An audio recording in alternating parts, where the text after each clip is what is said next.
हाँ तो दोस्तों इस वीडियो के अंदर हम JSW सीमेंट के आईपीओ के बारे में बात करेंगे और जानेंगे कि इस आईपीओ के अंदर आपको अप्लाई करना चाहिए या नहीं। चलिए शुरू करते हैं। तो देखिए सबसे पहले अगर हम यहाँ पर आईपीओ की डिटेल्स के बारे में अगर हम बात करेंगे तो ये जो आईपीओ 7 अगस्त को आईपीओ में स्टार्ट होता हुआ नजर आएगा और 11 अगस्त को आईपीओ में क्लोज होता हुआ नजर आएगा।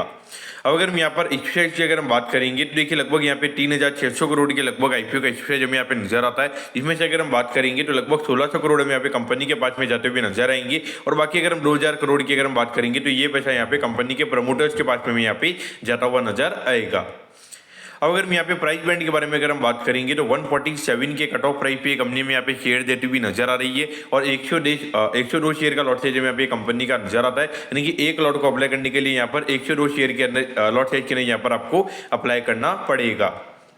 अब अगर हम यहाँ पे रिटेल कोटा की अगर हम बात करेंगे तो अराउंड 35% के लगभग हमें यहाँ पे कंपनी का रिटेल कोटा यहाँ पे नजर आता है, यानी कि लगभग 1250 करोड़ के लगभग यहाँ पे कंपनी का रिटेल कोटा है। तो लगभग अगर हम ये मान के चलते कि लगभग 7000 करोड़ के लगभग की डिमांड अगर हमें यहाँ पे देखने को मिलती है तो अराउंड यहाँ पे 5 से 6 टाइम्स हमें यहाँ पे रिटेल कोटा के नहीं आईपीओ सब्सक्राइब होता हुआ नजर आ सकता है। लेकिन अगर हम अलॉटमेंट के चांसेस की अगर हम बात करेंगे तो जो सबसे ज्यादा जो अलॉटमेंट के चांसेस रहेंगे वो कहने की यहाँ पे रिटेल कोटा में ही रहने वाले हैं। अब अगर हम यहाँ पे कंपनी के फंडामेंटल्स के बारे में अगर हम बात करेंगे तो देखिए ये कंपनी में यहाँ पे सीमेंट की कंपनी में यहाँ पे बनाती हुई नजर आती है। अभी करंटली अगर हम कंपनी के मैन्युफैक्चरिंग यूनिट्स की अगर हम बात करेंगे लगभग 7 मैन्युफैक्चरिंग यूनिट्स अभी करंटली में यहाँ पे कंपनी की नजर आती है और अभी 1600 करोड़ जो आईपीओ से कंपनी को यहाँ पे मिलने वाले हैं। इससे लगभग 800 करोड़ का एक एडिशनल यूनिट हमें यहाँ पे कंपनी नगौर राजस्थान में हमें यहाँ पे ओपन करती हुई नजर आएगी, यानी कि जब वो केपेक्स ये कंपनी का पूरा हो जाएगा तो 8 मैन्युफैक्चरिंग यूनिट वहाँ पे कंपनी की टोटल हो जाएगी। तो इस पॉइंट से अगर हम बात करेंगे तो डेफिनेटली यहाँ पे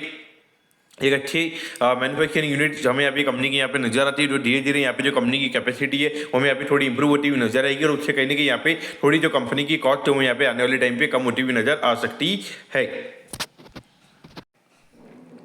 और बाकी की अगर हम अमाउंट की अगर हम बात करेंगे तो लगभग 520 करोड़ के लगभग का डेट भी हमें यहाँ पे कंपनी क्लियर करती हुई नजर आएगी। तो उससे अगर हम बात करेंगे तो पोस्ट टैक्स लगभग यहाँ पे 45 करोड़ के लगभग जो कंपनी का प्रॉफिट का नंबर है वो हमें यहाँ पे इंप्रूव होता हुआ नजर आ सकता है।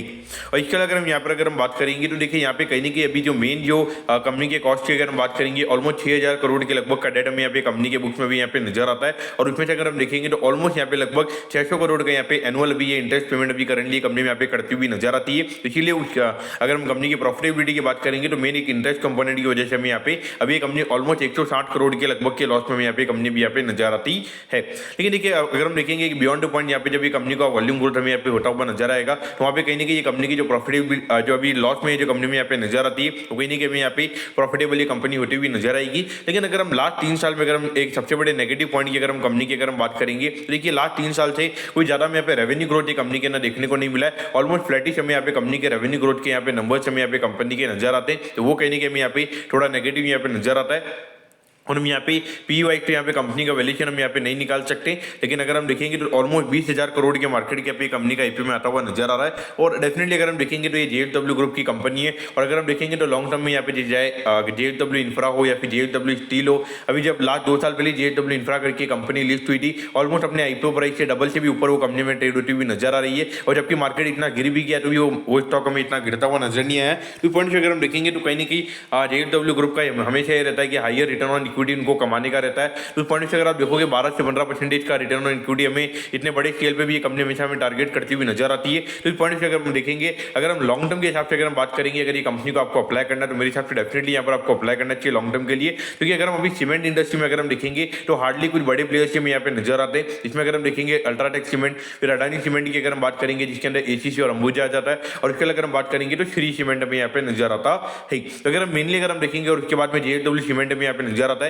तो कहीं ना कहीं ये इंडस्ट्री काफी अच्छे तरीके से हमें यहाँ पे कंसोलिडेट होती हुई नजर आ रही है और वहां पर अगर ये कंपनी 10-12% का रेवेन्यू ग्रोथ अगर ये कंपनी करती है और वहां पर अगर उसके अलावा 3-4% का इन्फ्लेशन वाला ग्रोथ अगर यहाँ पे कंपनी में देखने को मिलता है तो लगभग आने वाले टाइम पे 15-16% का रेवेन्यू ग्रोथ हमें यहाँ पे कंपनी के अंदर देखने को मिल सकता है और जब ये कंपनी टर्न अराउंड होगी तो वहाँ पे कहने की प्रॉफिटेबिलिटी भी हमें यहाँ पे काफी अच्छे तरीके से ग्रो होती हुई नजर आ सकती है। तो पॉइंट से देखा जाए तो लॉन्ग टर्म के लिए मेरे हिसाब से यहाँ पर अप्लाई करना चाहिए। लिस्टिंग गेन के लिए अगर हम बात करेंगे तो मुझे लगता है कि थोड़े JSW ग्रुप की कंपनी ने यहाँ पे डिमांड हमें म्यूचुअल फंड से थोड़ी अच्छी हमें यहाँ पे देखने को मिलेगी। मुझे नहीं लगता है कि यहाँ पे थोड़े डिस्काउंट पे हमें यहाँ पे कंपनी खुलती हुई नजर आएगी, लेकिन कोई ज्यादा हाई प्रीमियम पे कंपनी मुझे यहाँ पे लिस्ट होती हुई नजर नहीं आती है। मुझे लगता है कि अराउंड 5 से 10% के प्रीमियम पे कंपनी में यहाँ पे खुलती हुई नजर आ आ सकती है। तो थोड़े माइनर गेन के लिए अगर आपको अप्लाई करना है तो यहाँ पर अप्लाई किया जा सकता है लिस्टिंग गेन के पॉइंट ऑफ व्यू से। लेकिन अगर आपको लॉन्ग टर्म के लिए अप्लाई करना है तो मेरे हिसाब से डेफिनेटली आपको ये लॉन्ग टर्म के लिए अप्लाई करना चाहिए। ठीक है, ऑलमोस्ट अगर हम देखेंगे तो अभी लगभग अल्ट्राटेक की अगर हम बात करेंगे लगभग 3.5 लाख करोड़ का मार्केट कैप हमें यहाँ पे अल्ट्राटेक का यहाँ पे नजर आता है। तो उसका लगभग 10% के लगभग तो मुझे लगता है कि वैल्यू क्रिएशन यहाँ पे हमें JSW सीमेंट में करता हुआ नजर आ सकता है,